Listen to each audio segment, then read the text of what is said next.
Okay viewers, अब हम start करते हैं अपना नेक्स्ट क्वेश्चन।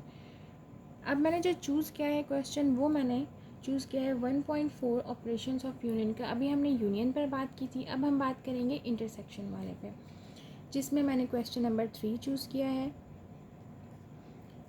और एक बात बताते चलूँ मैं आप लोगों को, अगर किसी को ज़रूरत हो तो कमेंट सेक्शन में बताकर मुझे अपनी मर्ज़ी की वीडियो, यानी कि जो क्वेश्चन उन्होंने समझना है उसकी वीडियो मैं अपलोड कर दूँगी, ताकि मैं जो चाह रही हूँ कि मैं जो चाहती हूँ कि आप लोगों को आसानी हो मेरे समझाने में, और अगर कोई चीज़ समझ में ना आए तो मैं वो आप तक पहुँचा सकूँ। तो प्लीज़, अगर आप लोगों को किसी क्वेश्चन में प्रॉब्लम होती है और आप चाहते हैं कि वो सॉल्व आपको मैं कर दूँ, तो प्लीज़ आप कमेंट सेक्शन में मुझे बताएं। ओके, तो वैल्यूज़ हमारे पास वही हैं जो पहले थी। a is equal to a, b and c, b is equal to b, c, d and e, and c is equals to c, d, e, f and h। Okay, तो अब हमने इसमें भी सबसे पहले क्वेश्चन को देखते हुए बोर्ड मास के रूल से सबसे पहले हमने ब्रैकेट को सॉल्व करना होगा, which is b intersection c। तो सबसे पहले हम b की वैल्यूज़ को रखेंगे, which is b, c, d and e, intersection का साइन, और c है हमारे पास c, d, e, f and h। याद रहे दोस्तों, यूनियन में हम सारी वैल्यूज़ को स्टार्ट करते हैं शुरू से लेके एंड तक के तरतीब देते हुए लिखते हैं, लेकिन इंटरसेक्शन में हमें क्या करना होता है, हम देखते हैं दोनों ब्रैकेट्स में कौन सी वैल्यूज़ सेम है और उसी वैल्यू को हम पुट करते हैं। बी हम देखेंगे, यहाँ पर सबसे पहला लेटर है बी, तो ये इस ब्रैकेट में अवेलेबल है या नहीं है। बी इसमें हमारे पास अवेलेबल नहीं है, लेकिन सी हमारे पास अवेलेबल है, तो सी हमारी सबसे पहली वैल्यू होगी। उसके बाद हमने देखना होगा डी। डी हमारे पास यहाँ अवेलेबल है, जी बिल्कुल है, तो डी भी हमने पुट कर दिया। देन हमारे पास ई भी अवेलेबल है, तो ये हो गया हमारा बी इंटरसेक्शन सी।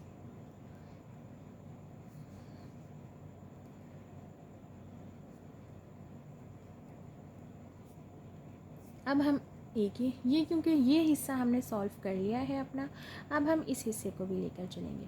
जो इसका आंसर है उसे इसकी जगह पे रखेंगे। सबसे पहले हम ए की वैल्यू को पुट करेंगे, which is A, B and C, then intersection का साइन, और जो बी इंटरसेक्शन सी का हमारे पास आंसर आया था वो था सी, डी एंड ई।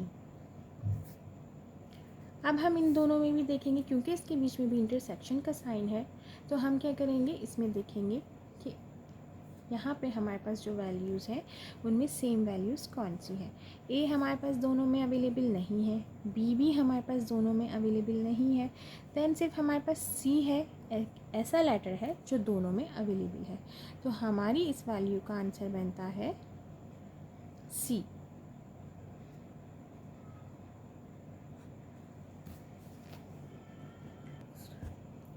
अब मैं एक और क्वेश्चन आपको समझाने लगी हूँ, जिसमें हमारे पास दो वैल्यूज़ पुट की गई हैं, that is question number 9, and question is A union B bracket, then intersection and then bracket of A union C।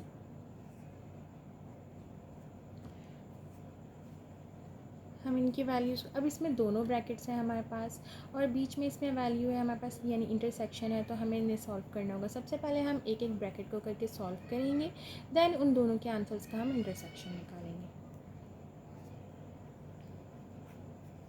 A union B, ए की वैल्यूज़ वही हैं हमारे पास, ए, बी एंड सी, यूनियन का साइन, देन बी की value है हमारे पास B, C, D and E.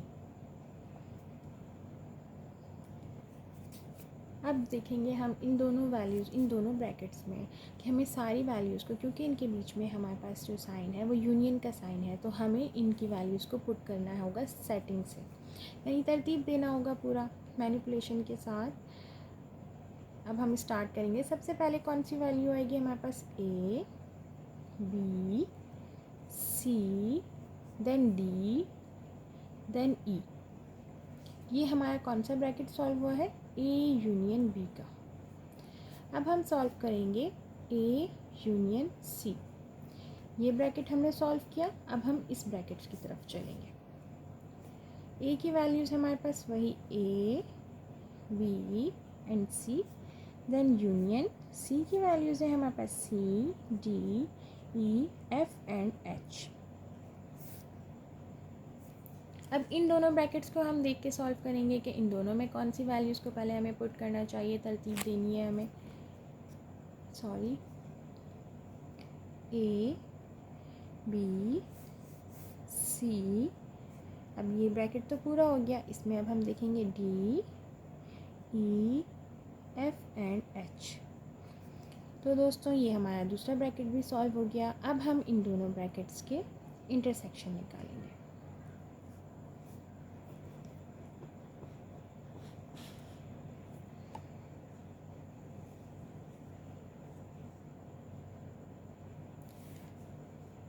A union B हमारे पास क्या निकला था?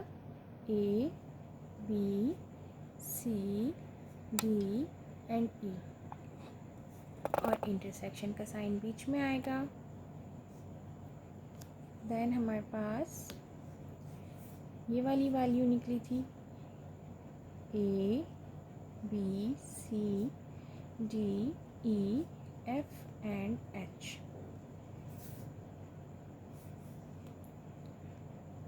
अब क्योंकि हमारे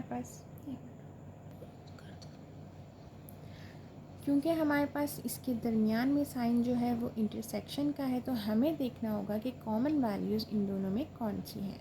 तो कॉमन वैल्यूज़ जो सेम वैल्यूज़ हैं हम उन्हें लिखेंगे। ए इन दोनों में अवेलेबल है,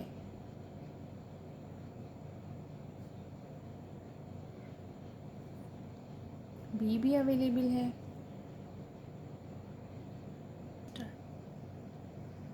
ए भी इन दोनों में अवेलेबल है, बी भी, सी, डी एंड ई। यहाँ पे एफ़ और एच है, एक ऐसी वैल्यू है जो इस ब्रैकेट में अवेलेबल नहीं है, बाकी ये पांचों वैल्यूज़ हमारे पास सेम है। तो ये हमारे पास आंसर हो गया solved. A union B intersection A union C, ये हमारे पास आंसर है। अल्लाह।